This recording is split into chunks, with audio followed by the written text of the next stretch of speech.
Assalamualaikum warahmatullahi wabarakatuh. Ketemu lagi dengan channel kami, Si Firman. Pada kesempatan kali ini saya akan memberitahukan kepada kalian bahwa hasil dari pengumuman masa sanggah sudah keluar. Ini contoh dari Jatim Kemenkumham.go.id ya. Jadi dari website milik Kanwil Jatim itu sudah mengumumkan mulai dari pengumuman hasil sanggah lampiran 1 dan lampiran 2 ini sudah ada. Selain itu juga kalian dapat mengecek hasilnya di website cpns.kemenkumham.go.id. Di bagian hasil seleksi ada seleksi administrasi dan verifikasi masa sanggah. Ini dibuka ya, yang verifikasi masa sanggah. Nah, nanti di situ akan tampil seperti ini. Filenya sama, ada file pengumuman, ada file lampiran 1, lampiran 2. Jadi di sini berisi tentang informasinya. Nah, ini di-download semua. Ini sudah saya download, bisa kalian cek di sini. Oke, saya bahas dulu ya tentang hasil verifikasi masa sanggahnya. Di sini sudah berdasarkan pengumuman sebelumnya, kemudian dan telah dilaksanakan masa sanggah tanggal 7 sampai tanggal 6 Agustus kemarin, akhirnya mengambil keputusan rapat panitia seleksi yang dilaksanakan pada hari Minggu tanggal 15 Agustus 2021, maka memutuskan pertama, peserta seleksi yang sanggahannya telah diterima dan dinyatakan lulus memenuhi syarat adalah yang namanya tercantum sebagai lampiran 1. Di lampiran 1 itu ya, yang awalnya tidak lulus dinyatakan lulus. Ini berdasarkan hasil sanggah peserta. Yang kedua, bahwa peserta seleksi yang dinyatakan lulus memenuhi syarat wajib mengikuti tahapan selanjutnya, yaitu seleksi kompetensi dasar atau SKD melalui Computer Assisted Test atau CAT. Bahwa waktu dan lokasi pelaksanaan seleksi kompetensi dasar SKD akan diumumkan melalui halaman cpns.kemenkumham.go.id. Persetujuan dari Panitia Seleksi Nasional Pengadaan PNS yang terdiri dari Kemenpan RB, Kemenkeu, Kemendagri, Badan Kepegawaian Negara, Badan Pengawasan Keuangan dan Pembangunan, Badan Pengkajian dan Penerapan Teknologi, Badan Siber, dan Sandi Negara. Yang keempat, bahwa ada sanggahan terhadap peserta lain yang telah dinyatakan lulus seleksi administrasi dan telah diverifikasi ulang. Terdapat 4 peserta yang semula memenuhi syarat atau MS menjadi tidak memenuhi syarat TMS sebagaimana tercantum pada lampiran 2. Jadi lampiran yang kedua ini isinya yang awalnya memenuhi syarat jadi tidak memenuhi syarat karena suatu alasan. Kalian cek aja nanti ya. Bahwa peserta seleksi yang namanya tercantum pada lampiran 2 pengumuman ini dapat melakukan sanggahan melalui akun masing-masing pada halaman sscasn.bkn.go.id. Ini masih bisa menyanggah ya yang tercantum pada lampiran 2. Kemudian kartu tanda peserta wajib dapat dicetak. Ujian dapat dicetak oleh peserta yang dinyatakan lulus seleksi administrasi dan verifikasi masa sanggah melalui sscasn.bkn.go.id dengan menggunakan nomor induk kepegawaian, NIK, dan password yang sama pada saat pendaftaran. Ini kayaknya keliru, ini bukan nomor induk kepegawaian tapi kependudukan ya, bukan kepegawaian tapi kependudukan. Yang ketujuh, bahwa seluruh tahapan pelaksanaan kegiatan seleksi penerimaan CPNS Kementerian Hukum dan Hak Asasi Manusia tahun 2021 tidak dipungut biaya. Diulangi lagi ya, tidak dipungut biaya, jadi gratis. Nah, yang poin 8, bahwa kelulusan peserta adalah prestasi peserta sendiri. Jika ada pihak-pihak yang menjanjikan kelulusan dengan motif apapun, maka tersebut merupakan tindakan penipuan dan di luar tanggung jawab panitia. Apabila ditemukan kecurangan, dapat dilakukan melalui aplikasi SIAP, Sistem Informasi dan Pengaduan Kumham, yang diunduh melalui Play Store bagi pengguna Android. Klik pilihan pengaduan sertai dengan bukti pendukung. Nah, untuk yang SIAP ini saya sudah download ya. Nah, jadi nanti seperti ini kurang lebih ya tampilannya. Nanti kalian daftar dulu. Nah, nanti setelah itu dapat username, password, nanti isikan keluhannya dengan bukti ya. 9, bahwa kelalaian peserta dalam membaca dan memahami pengumuman menjadi tanggung jawab peserta. Jadi jangan sampai keliru ya. Nah, jadi baca lagi informasinya. Kalau tidak tahu kalian bisa tanya di kolom komentar ya. Nanti biar saya bantu untuk menjelaskan. Poin 10 bahwa pelayanan informasi dan pengaduan terkait pelaksanaan seleksi CPNS Kementerian Hukum dan Hak Asasi Manusia tahun 2021 dapat melalui saluran sebagai berikut.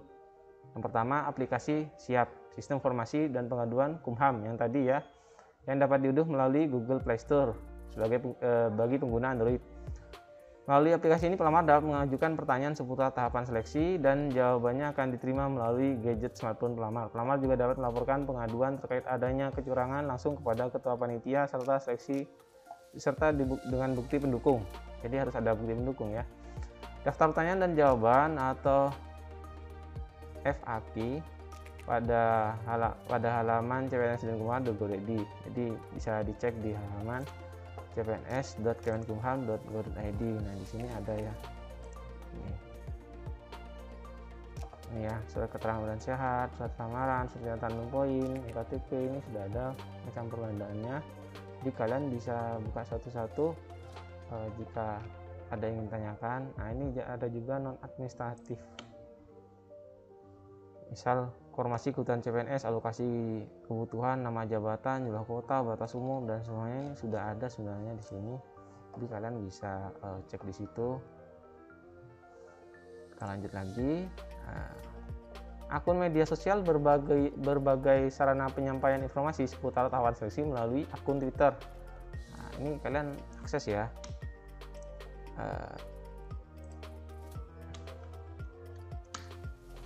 Oke, ini di sini kalian bisa bertanya di sini atau mungkin ada yang ingin dilaporkan, mungkin bisa dari sini. Misal verifikasinya mungkin tanya setelah verifikasi itu bagaimana selanjutnya karena ada error di sistem, atau di sini ingin tanya-tanya lagi tentang seputar CPNS ya.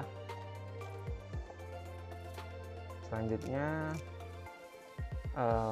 juga di Kemenkumham RI.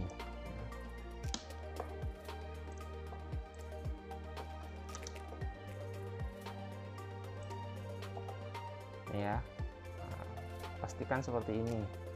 Nah, kalian bisa tanya di sini.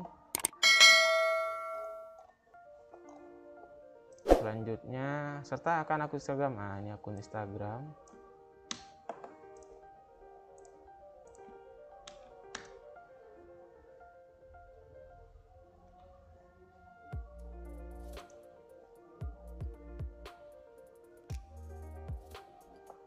Oke, ini ya. Nah, jadi pastikan ini kalian ikuti informasinya ya.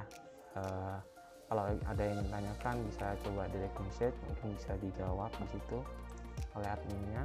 Jadi di sini akun media sosialnya ini berfungsi dan online semua ya. Jadi bisa kalian akses. Nah, demikian mohon silakan untuk jadi maklum. Oke, ini di sini contoh ya. Untuk lampiran pertama, daftar nama pelamarnya itu sudah ada di sini, lulus verifikasi masa sanggah ya. Dari jabatan analisis anggaran, analisis hukum, dokter, pembimbing masyarakatan, terus ini penyuluh hukum, peranata komputer, ini dosen, bidan, perawat, peranata keuangan, SLTA sederajat untuk Kanwil Aceh, Bali, Bangka Belitung, Banten, Bengkulu, DKI Yogyakarta. Ini sudah lengkap di sini, kalian cek ya. Kalau ada di sini berarti kalian yang awalnya dinyatakan tidak lulus, berarti sudah melakukan sanggahan pada saat masa sanggah, maka dinyatakan lulus. Kalian bisa lanjutkan ke tahap selanjutnya, yaitu SKD. Untuk itu kalian perlu persiapan ya. Situ kalian belajar lagi soal-soal tentang SKD yang sekiranya dapat mendukung kemampuan kalian untuk mengikuti ujian. Nah, ini selanjutnya untuk lampiran 2, ini daftar nama pelamar memenuhi syarat seleksi administrasi menjadi tidak memenuhi syarat. Saya kurang tahu juga ini alasannya apa. Di sini tidak ada kejelasan, cuma ada nomor registrasi dan nama sesuai tadi yang dijelaskan. Untuk 4 orang ini bisa melakukan masa sanggah melalui akun masing-masing dari peserta ya. Di sana ada masa sanggah, kalian sanggah kalau merasa kurang. Bisa saja di situ masalah STR yang mungkin dicek ternyata kadaluarsa, bisa kalian perbarui untuk yang STL. Kalau yang lain mungkin bisa dijelaskan lagi kepada verifikator agar verifikator dapat memahami dan mengecek kembali. Kalau jika memang benar kesalahan dari verifikator, maka bisa diubah kembali dari yang tidak memenuhi syarat bisa menjadi memenuhi syarat. Oke, selanjutnya kalian yang sudah lulus pasti tidak asing dengan tampilan ini, yaitu cetak kartu informasi akun, cetak kartu pendaftaran, cetak kartu pendaftaran CASN. Selamat Anda lulus tahap administrasi berkas. Klik tombol di mana melakukan cetakan kartu peserta ujian CASN, cetak kartu peserta ujian. Ini tinggal kalian cetak ya, nanti tinggal download di situ. Ini karena saya sudah download jadi tidak perlu lagi. Deklarasi sehat ini bertujuan untuk mendeklarasikan bahwa peserta pemilik akun ini itu dalam keadaan sehat, tidak terpapar COVID-19. Nah, adapun di sini yang perlu kalian fokuskan pada poin pertanyaan saja. Untuk datanya itu sudah otomatis ambil dari data resume ya. Untuk pertanyaan pertama, dalam 14 hari terakhir saya ada anggota keluarga satu rumah yang bergejala terkonfirmasi COVID-19. Di sini jawabannya ya tidak ya. Kalau di sini ini tidak. Kemudian tidak pernah bersentuhan fisik berdekatan kurang dari 1 meter dengan orang yang bergejala atau terkonfirmasi COVID-19. Tidak. Kalau iya ya jawab iya ya. Kemudian sedang mengalami kondisi ini, demam. Tidak. Batuk. Tidak. Lemas. Tidak. Nyeri otot. Tidak. Nyeri tenggorokan. Tidak. Pilek, hidung tersumbat. Tidak. Sesak nafas. Tidak. Anoreksia, mual atau muntah. Tidak. Diare. Tidak. Dan gejala lain mengarah COVID. Tidak. Saya dinyatakan terkonfirmasi COVID-19. Tidak. Kalau sudah, ini disimpan ya. Jika kalian simpan, ini ya sudah ada perubahan. Nah, ketika kalian simpan, maka ini sudah ada perubahan seperti ini. Di sini kalian bisa melakukan cetak kartu deklarasi sehat.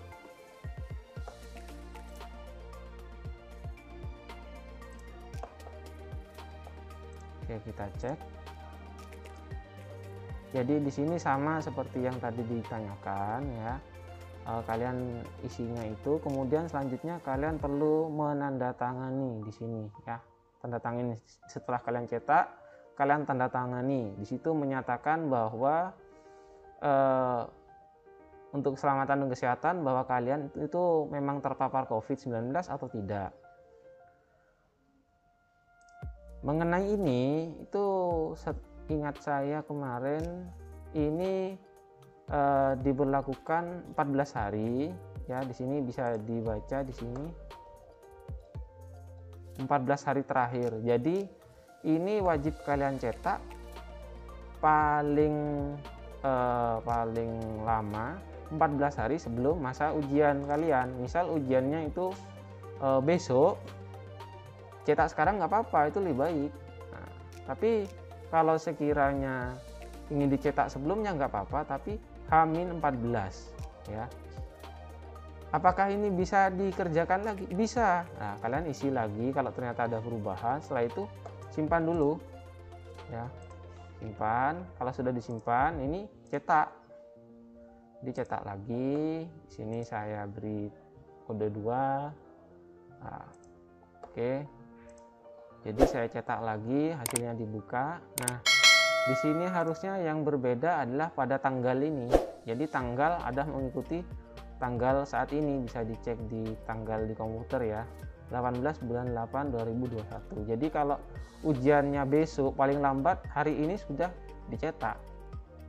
Karena itu untuk menunjukkan bahwa kalian semua tidak sedang terpapar COVID-19. Mungkin itu saja yang dapat saya sampaikan. Jika kalian menyukai video ini, tolong di like dan subscribe ya. Kalau ada yang ingin ditanyakan, silahkan tanyakan di kolom komentar, nanti akan saya jawab. Mungkin itu saja. Terima kasih atas perhatiannya. Assalamualaikum warahmatullahi wabarakatuh.